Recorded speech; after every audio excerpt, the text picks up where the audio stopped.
برحب بيكم. انا اسمي صلاح حامد، مبتكر رياضة اللوتس. ورياضة اللوتس دي من فنون القتال، مستمدة من الحضارة المصرية، اللي هي فن القتال المصري. طبعا الحضارة المصرية عريقة 3000 سنة قبل الميلاد، وكان الحضارة المصرية متفوقة في حاجات كتير جدا. طبعا كان من ضمنها الفنون القتالية، والحروب المصرية طبعا تؤكد الكلام اللي أنا بقوله.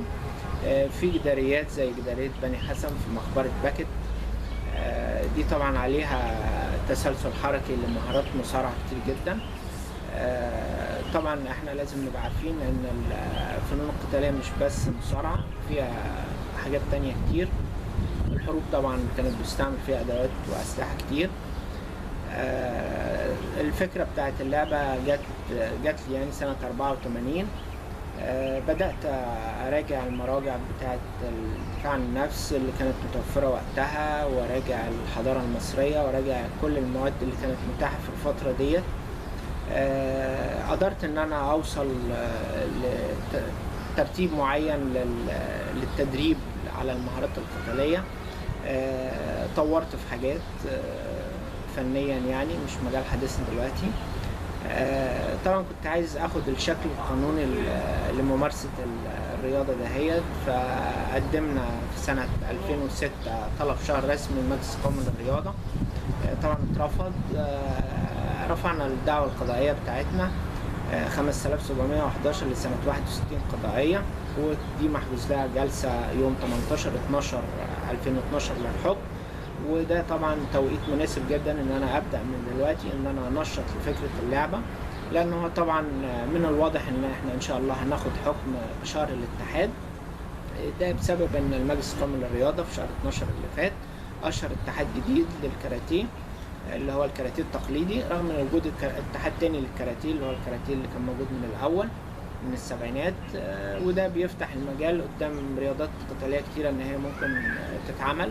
والمجلس بكده كسر المادة 66 من القانون 77 الخاص بشهر الاتحادات الرياضية. طبعا أنا غرضي من رياضة اللوتس أن يكون لمصر الفن القتالي الخاص بيها زي أي دولة تانية. أي حد حابب أن هو يشارك معانا، ده بيشارك لأنه هو عايز يبقى لمصر الحضارة يعني عايز يبقى لمصر الفن القتالي الخاص بيها مستمد من الحضارة المصرية. طبعا انا ماليش غرض شخصي، ماليش اي استفادة شخصية في الموضوع ده.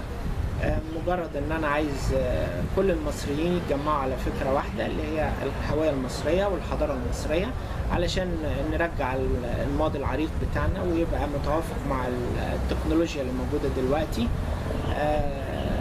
الحاجة المهمة في الموضوع ان الفنون القتالية ما هياش عنف. الفنون القتالية فن بمعنى الكلمة، أو بمعنى أصح فن لمنع العنف.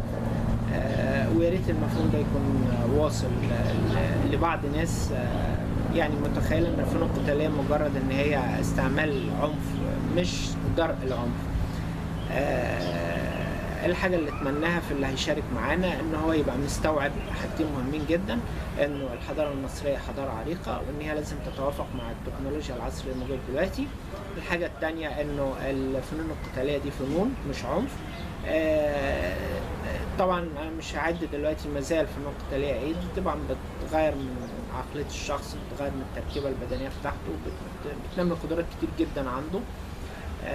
اتمنى ان احنا نشترك كلنا مع بعض في ان احنا يبقى لنا الفن القتالي الخاص بينا، وان احنا نوفق في جلسة 18/12/2012 في ان احنا ناخد حكم بشهر الاتحاد.